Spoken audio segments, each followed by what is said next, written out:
Hello दोस्तों, good morning. कैसे हो आप सब? उम्मीद है आप सभी अच्छे होंगे। स्वागत है आपका आपके अपने यूट्यूब चैनल जॉब मंत्रा में। अगर आप हमारे चैनल पर नए हैं तो प्लीज़ चैनल को सब्सक्राइब कर लीजिए तथा बेल आइकन को प्रेस कर लीजिए तथा वीडियो अच्छी लगे तो लाइक करें और अपने दोस्तों के साथ शेयर करें। तो आज का हमारा टॉपिक होने वाला है कारक। तो चलिए ज़्यादा देर न करते कारक की बात करते हैं।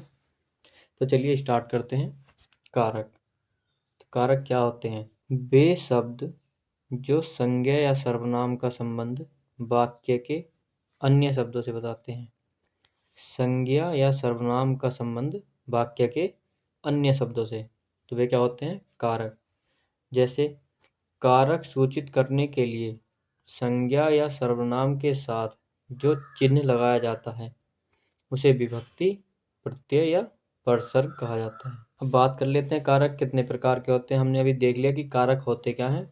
जो संज्ञा सर्वनाम का संबंध वाक्य में किसी अन्य शब्दों से बताते हैं वो कारक होते हैं। ठीक, तो कारक कितने प्रकार के होते हैं? कारक होते हैं 8 प्रकार के। कौन कौन से? तो कर्ता कारक, कर्म कारक, करण कारक, अपदान कारक, संप्रदान कारक, संबंध कारक, अधिकरण कारक और संबोधन कारक। ये होते हैं हमारे 8 प्रकार के कारक।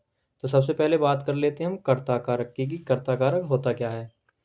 तो क्रिया को संपन्न करने वाला, जो क्रिया को संपन्न करता है तो उसे क्या कहा जाता है? उसे कहा जाता है कर्ता कारक। और इसकी विभक्ति चिन्ह होती है ने। उदाहरण, राम ने भोजन किया। तो भोजन किसने किया? राम ने। क्या किया? भोजन। तो क्रिया को संपन्न करने वाला कौन है? यानी कि राम। तो जो क्रिया को संपन्न करता है उसमें होता है कर्ता कारक। श्याम खेल रहा है। तो खेलना क्या होगी? हमारी क्रिया। और क्रिया को कर कौन रहा है? तो क्रिया को कर रहा है हमारा श्याम। जैसे अगला एग्जाम्पल, मोहन हंसता है। तो हंसना क्या होगी? हमारी क्रिया। और कैसी क्रिया? हंसना होती है हमारी अकर्मक क्रिया। ठीक, तो क्रिया हंस कौन रहा है? हंस रहा है मोहन। तो क्रिया को संपन्न करने वाला कर्ता कारक। वह आएगा। आएगा कौन आएगा? वह। तो यानी कर्ता। ठीक, मैं लिखना भूल गया। तो लिखना क्या होगी? हमारी क्रिया। और भूला कौन है? मैं। तो क्रिया कर कौन रहा है? मैं। और जहाँ क्रिया को संपन्न किया जाता है वहां होती है कर्ता कारक और विभक्ति चिन्ह होता है ने। ठीक है, बात कर लेते हैं हम कर्म कारक की। नंबर 2, कर्म कारक। कर्म कारक क्या होते हैं? क्रिया से प्रभावित होने वाले वाक्य में क्रिया का प्रभाव या फल जिस पर पड़ता है उसे कर्म कारक कहते हैं। कर्ता कारक में क्या था? कर्ता कारक में इफेक्ट हमारा पड़ रहा था कर्ता पे, यानी कि क्रिया को संपन्न करने वाला। तो यहाँ पर क्रिया का प्रभाव जिस पर पड़ेगा,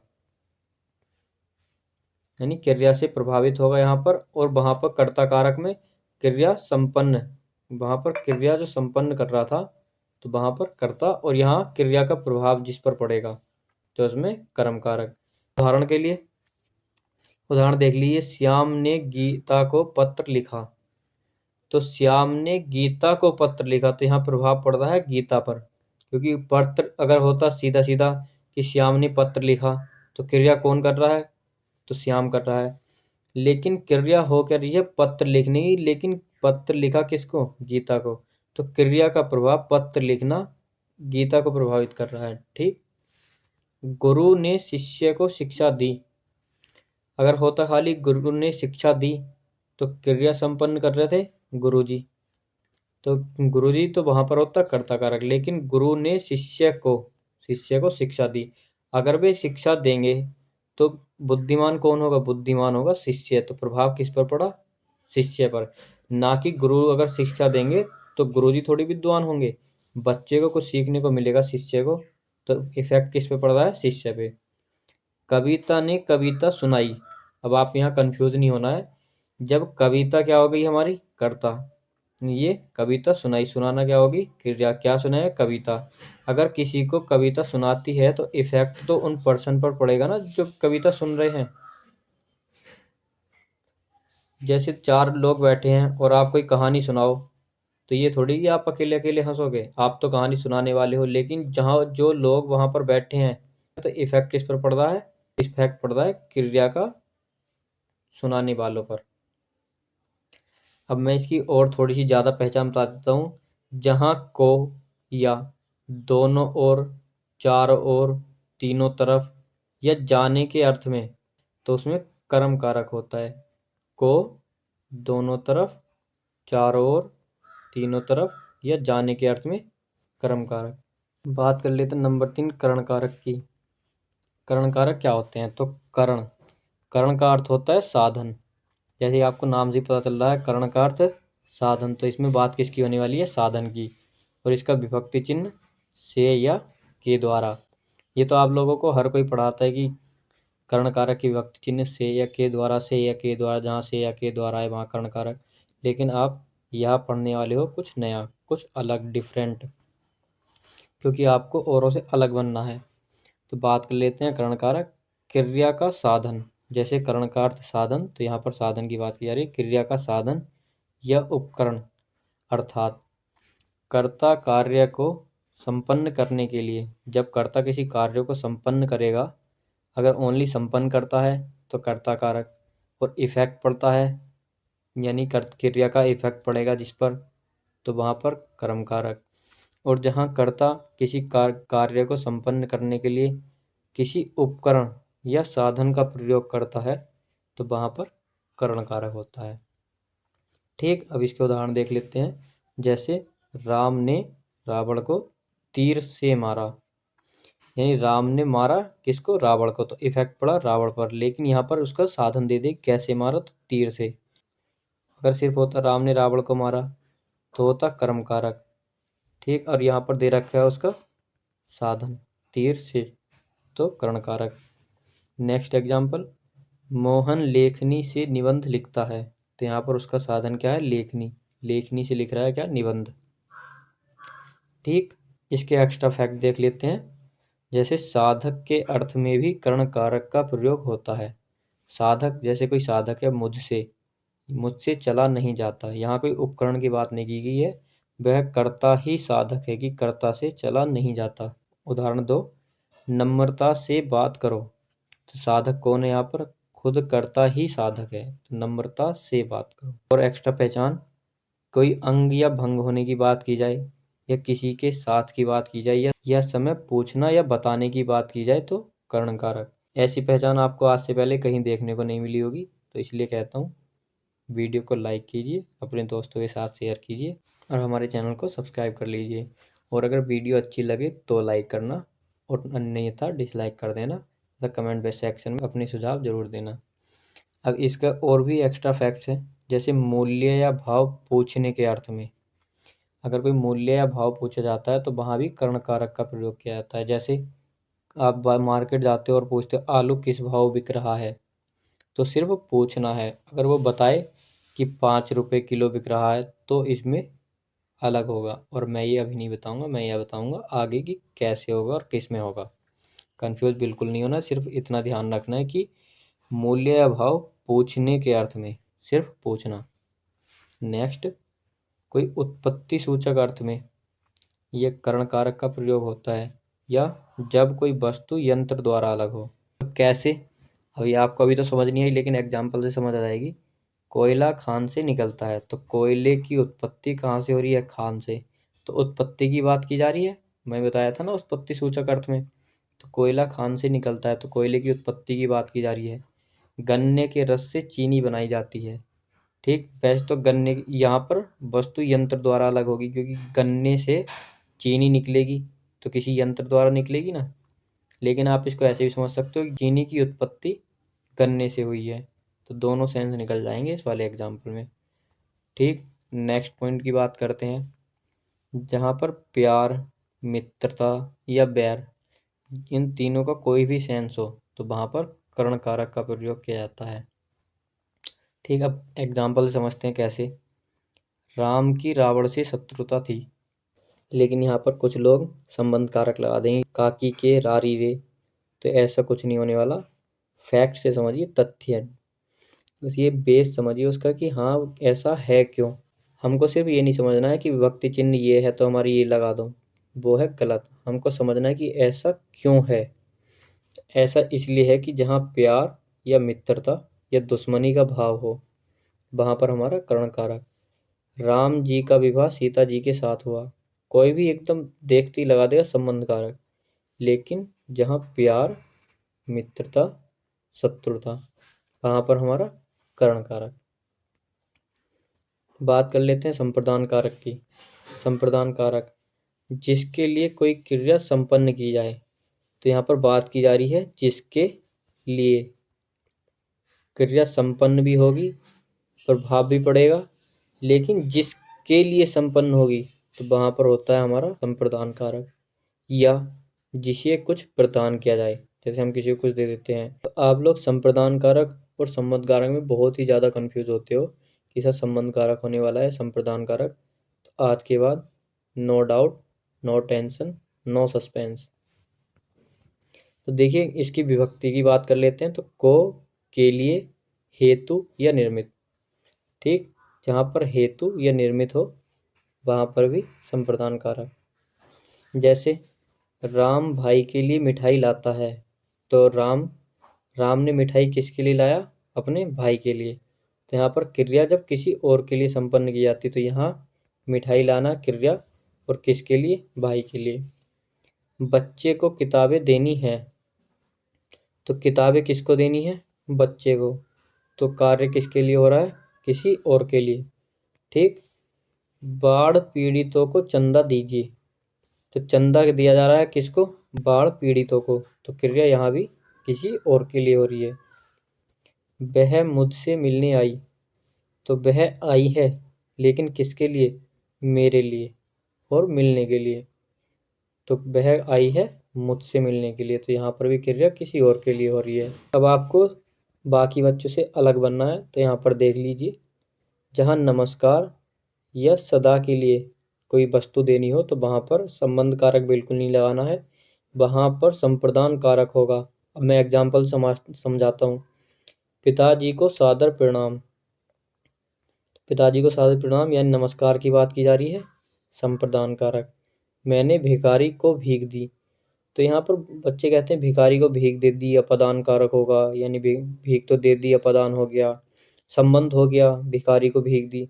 लेकिन वहाँ पर होता है संप्रदान कारक। क्यों होता है? क्योंकि जब कोई सदा के लिए वस्तु दे दी जाए, हमेशा हमेशा के लिए, तो क्या होता है? संप्रदान कारक। इस पॉइंट पर ध्यान देना है आपको, और आपको कभी भी कन्फ्यूजन नहीं होगा। जब वस्तु सदा के लिए दे दी जाती है तो वहाँ पर होता है संप्रदान कारक। राजा ने ब्राह्मण को दान दिया, अब ऐसा तो है नहीं कि ब्राह्मण को दान दे दिया और फिर उससे वापस ले लिया जाएगा, भिखारी को भीख दे दी तो वापस ली जाएगी। तो इसीलिए यहाँ पर वस्तु हमेशा के लिए दे दी जाए, संप्रदान कारक। बात कर लेते हैं हम अपने एक्स्ट्रा पॉइंट्स की। अवधि या निर्देश करने के लिए भी संप्रदान कारक का प्रयोग किया जाता है। ठीक, ध्यान देना है, कोई अवधि या किसी को निर्देश देना है। जैसे एग्जाम्पल से बात करते हैं, एग्जाम्पल से ज़्यादा अच्छा समझ आता है। वह 4 माह के लिए देहरादून जाएगा, तो यहाँ किसकी बात की गई है? अवधि की, 4 माह के लिए। मुझे 2 दिन के लिए मोटरसाइकिल चाहिए, यानी 2 दिन के लिए। ठीक, तो यहाँ पर अवधि की बात की जा रही है, और कोई निर्देश देने की बात की जाए तो वहाँ पर भी संप्रदान कारक। तो बात कर लेते हैं अपने अपादान कारक की। अपादान कारक क्या होता है? जहाँ पर अलग होने का भाव हो और विभक्ति चिन्ह से। लेकिन हमको क्या बनना है? और बच्चों से अलग। तो हमको करनी है स्मार्ट स्टडी। तो चलिए देख लेते हैं। जो अलग हुआ हो उसमें अपादान कारक नहीं होता। आपको ये तो पता है कि अपादान कारक क्या होता है। अपादान कारक जहाँ अलग होने का भाव हो विभक्ति चिन्ह से। लेकिन ध्यान दीजिए, यहाँ पे जो अलग हुआ हो उसमें अपादान कारक नहीं होता, जबकि जुड़ा हो और अलग हुआ हो उसमें अपादान कारक माना जाता है। ये लाइन आपको समझ नहीं आई? अभी समझ आएगी। एग्जाम्पल देखिए, गंगा हिमालय से निकलती है, तो गंगा हिमालय से निकलती है, तो गंगा में अपादान कारक नहीं होगा, अपादान कारक होगा हिमालय से। तो इस लाइन का मतलब है जबकि जुड़ा हो और अलग हुआ हो, तो जिससे अलग हुआ हो वहाँ हमारा अपादान कारक होता है। जैसे पेड़ से पत्ता गिरता है, तो पत्ते में हमारा अपादान कारक नहीं है, अपादान कारक है पेड़ से। पत्ता किससे अलग हुआ है? पेड़ से। नेक्स्ट, गाड़ी प्लेटफॉर्म से जा चुकी है, तो गाड़ी तो जा चुकी है, लेकिन कहाँ से? प्लेटफॉर्म से। तो अपादान कारक प्लेटफॉर्म से। आ गया ना समझ? अब हम अपने एक्स्ट्रा पॉइंट्स की बात करते हैं जो आपको और बच्चों से स्मार्ट बनाएगा। किसी से डरने, दूर होने, रक्षा करने या विद्या सीखने, तुलना करने के भाव में भी अपादान कारक होता है। कंफ्यूज बिल्कुल नहीं होना है। आगे भी तुलना करने का सेंस आएगा, मैं यहीं पे बता रहा हूँ, आगे भी तुलना करने का सेंस आएगा, लेकिन आपको उसमें कंपैरिजन देखना है कि अंतर क्या है। एक एक पॉइंट पर ध्यान देते हुए चलिए, समझते हुए चलिए। किसी से डरने, दूर होने, रक्षा करने, विद्या सीखने या तुलना, तो हमारा अपदान कारक। एग्जाम्पल से समझते हैं, क्योंकि एग्जाम्पल से जल्दी समझ आता है। अब आपको कोई बताए कि चाय में चीनी डालो, चाय पत्ती डालो, दूध डालो, पानी डालो, ये चीज़ें तो सबको पता होती हैं कि चाय बनती कैसे है। लेकिन अगर आपको कोई बना के दिखाए, तो होता है ना कि बताने से ज़्यादा सिखाने से जल्दी समझ आता है। अब आप ऐसे तो बुक्स भी पढ़ लोगे, लेकिन वहाँ पर बुक आपको समझाएगी थोड़ी ना कि ये कैसे होगा। तो वैसे ही जैसे मैं पीडीएफ देता हूँ, बच्चे डायरेक्ट पीडीएफ देख लें तो उससे क्या फ़र्क पड़ा, लेकिन समझाया तो यहाँ गया है ना मेन बात की कैसे कौन सी चीज़ है। तो एग्जाम्पल की बात करते हैं हम। राम राधा से सुंदर है, तो बात किसकी हो रही है? तुलना की। किससे सुंदर है? राधा से। तो यहाँ पर कितनों की बात हो रही है? दो में से एक, यानी कंपेरेटिव डिग्री, कंपैरिजन। वह अल्मोड़ा से आया है, तो यानी कि वो अल्मोड़ा से दूर हो गया, दूर होने के सेंस में। तो यहाँ पर कौन सा सेंस है? दूर होने का। बात कर लेते हैं अगले एग्जाम्पल की। गीता डर गई। अब आप मुझे बताइए कि इसमें कौन सा कारक है?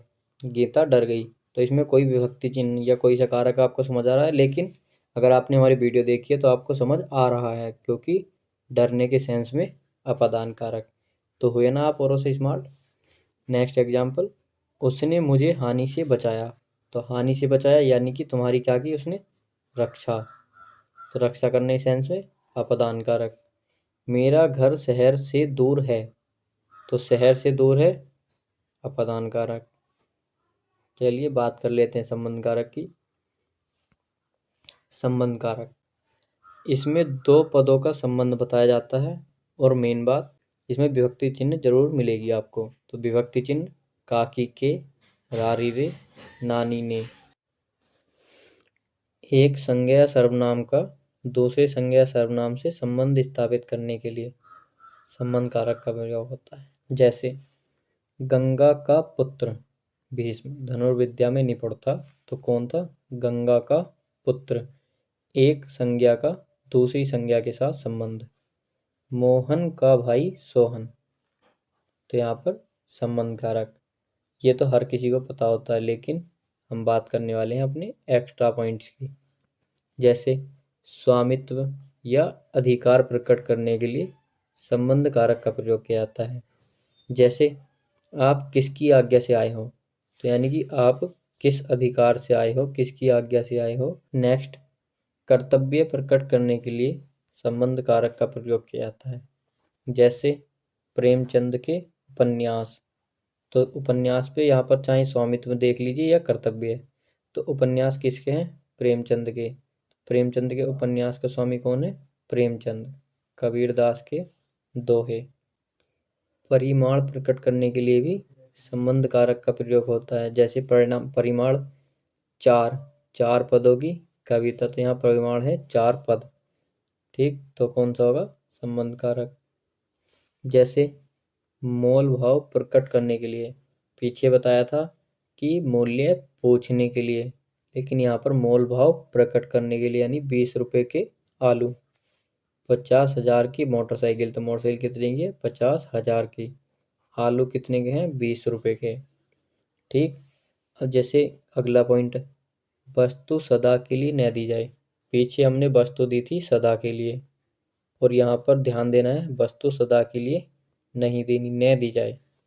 जैसे तुमने धोबी को कपड़े दिए, तो कपड़े उसको ये थोड़ी कि ले भाई ले जा धो के पहन लिए, धोने के लिए दिए हैं, धो के वो आपको ही ला के देगा, वरना आप उसकी कुटाई कर दोगे। ठीक है। मैं तुम्हें पुस्तक पढ़ने के लिए दे रहा हूँ, तो आपने इस बच्चे को पुस्तक दे दी, अपनी बुक। ठीक, दे दी तो ये कोई है कि हाँ आप इससे अब लोगे नहीं, तो दे दी आप पढ़ने के बाद इससे वापस ले लोगे, तो यानी कि सदा के लिए न दी जाए। नेक्स्ट पॉइंट, सर्वनाम की स्थिति में संबंध कारक का रूप रा री रे हो जाता है। यानी संबंध कारक का जो रूप है वो सर्वनाम की स्थिति में हो जाता है रा री रे। तो आपने पढ़ा होगा कि संबंध कारक की व्यक्ति काकी के रा री रे, लेकिन रा री रे क्यों होता है, कब होता है, वो आपको यहाँ पता चलेगा। मैं, हम, तुम, ये सब सर्वनाम है ना, तो इसलिए सर्वनाम की स्थिति। मेरी पुस्तक, तुम्हारा पत्र। बात कर लेते हैं हम अधिकरण कारक। अधिकरण कारक संज्ञा या सर्वनाम के जिस रूप से क्रिया का आधार सूचित होता है उसे क्या कहते हैं, अधिकरण कारक। या दूसरे शब्दों में क्रिया के आधार, स्थान, समय या अवसर का बोध कराए, तो वहां पर होता है हमारा अधिकरण कारक। ध्यान देना है आपको, स्थान, समय या अवसर का बोध कराए। इसकी विभक्ति चिन्ह में, पर और भीतर। ठीक, एग्जाम्पल से समझते हैं। मेज पर पुस्तक रखी है, तो यहाँ बात किसकी की गई है, स्थान की। कहाँ पर रखी है, मेज पर। चिड़िया पेड़ पर बैठी है, तो चिड़िया कहाँ बैठी है, पेड़ पर। वह दर दर भीख मांगता है, तो भीख मांग रहा है कहाँ, जगह जगह जाकर। तो जगह जगह यानी स्थान पर, कभी वहां जाएगा कभी वहां जाएगा। अब अगले पॉइंट की बात करते हैं। जैसे समय, स्थान पढ़ लिया हमने, भीतर या सीमा का बोध कराने के लिए भी अधिकरण कारक का प्रयोग होता है। एग्जाम्पल समझते हैं। सुरेश लखनऊ में रहता है, तो लखनऊ में क्या हो गया, उसका निवास स्थान की, लखनऊ में रह रहा है। वह ठीक समय पर आया, ठीक समय पर आया, यहाँ पर बात क्या हो रही है, समय की। और आप क्या ये भी कह सकते हो कि समय के भीतर भीतर आ गया, यानी भीतर। दोनों सेंस हैं। वह 3 दिन में आएगा, तो ये है उसकी समय सीमा। समय भी दे रखा है 3 दिन, और ये उसकी लिमिटेशन भी होगी, 3 दिन के अंदर आ जाएगा, ये हद है, मतलब उसकी लिमिट है। अब अपने पॉइंट्स की बात कर लेते हैं। जहाँ पर तुलना, मूल्य और अंतर का बोध कराने के लिए अधिकरण कारक का प्रयोग होता है। अब तुलना, तुलना हमने पीछे भी की थी, लेकिन वहाँ पर कैसे की थी और यहाँ पर कैसे। कमल सभी फूलों में सुंदरतम है। आप पढ़ते ही समझ गए होंगे, यहाँ पर बात हो रही है हमारी सुपरलेटिव डिग्री की, और वहाँ पर बात हुई थी हमारी कॉम्परेटिव डिग्री। तो वहाँ पर राम मोहन से सुंदर था, और यहाँ पर कमल सभी फूलों से, सभी फूलों में सुंदरतम है। ठीक, नेक्स्ट अगला एग्जाम्पल। यह कलम 5 रुपए में मिलता है, लेकिन वहाँ पर हमने पहले मूल्य पूछा, उसके बाद भाव प्रकट किया, भाव या मूल्य वो प्रकट हुआ, लेकिन यहाँ बताया जा रहा है यह कलम 5 रुपए में मिलता है। तो मूल्य जहाँ बताया जाए वहाँ पर अधिकरण कारक, और जहाँ पर भाव प्रकट किया जाए वहाँ पर संबंध कारक। हमारा लास्ट संबोधन कारक, और सबसे इजी। संज्ञा के जिस रूप से किसी को पुकारने, चेतावनी देने या संबोधित करने का बोध होता है उसे कहते हैं हम संबोधन कारक। और सबसे अच्छी पहचान इसमें एक्सक्लेमेटरी साइन, टपकता हुआ आंसू देखने को मिलेगा, हे, अरे, ओ, ये जिसमें आते हैं वो है संबोधन कारक। लड़के जरा इधर आओ, टपकता हुआ आंसू, संबोधन कारक। अरे मूर्ख, सुधर जाओ, तो यहाँ पर भी संबोधन कारक। दोस्तों, अगर आपको हमारी वीडियो अच्छी लगी हो तो लाइक करें और अपने दोस्तों के साथ शेयर करें। जैसे कि मैं आपके साथ इतनी मेहनत कर रहा हूँ, लेकिन आपका जो सहयोग है वो बहुत ही हमको कम मिल पा रहा है। ना ही सब्सक्राइबर बढ़ रहे हैं और ना ही वीडियो आप शेयर करते हो, क्योंकि ज़्यादा बच्चों तक वीडियो पहुँच नहीं रही। तो प्लीज़ अपने परिवार को आगे बढ़ाइए, ये आपका ही परिवार है। ज़्यादा से ज़्यादा शेयर कीजिए, अपने दोस्तों से बताइए। इस वीडियो की जो PDF है वो आपको हमारे टेलीग्राम चैनल पर मिल जाएगी। जाकर टेलीग्राम चैनल ज्वाइन कर लीजिए, उसकी लिंक डिस्क्रिप्शन में दी हुई है। तो ठीक है, आज की वीडियो यहीं तक।